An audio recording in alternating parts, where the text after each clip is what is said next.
Mabuti na lang. Sinunod ko ang payo ng aking mga magulang na huwag ako masyado magiinom ng kape dahil masama sa aking kutis. Disin sana'y hindi ganito ang aking kutis. Kutis porcelana!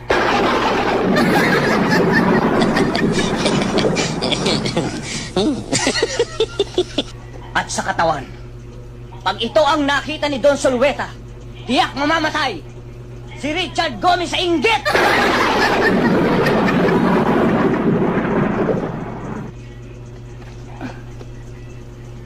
At kapag naka-profile, anong sinabi ni Gabi Concepcion?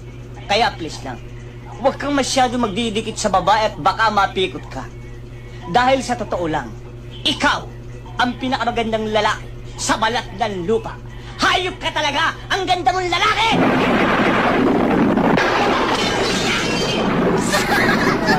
Sa mga kasalanan ko, sa mga kasinungalingan ko, nagbibiro lang naman ako eh. Kayo naman, hindi na kayo mabiro eh. Sige na, patawarin niyo na ako.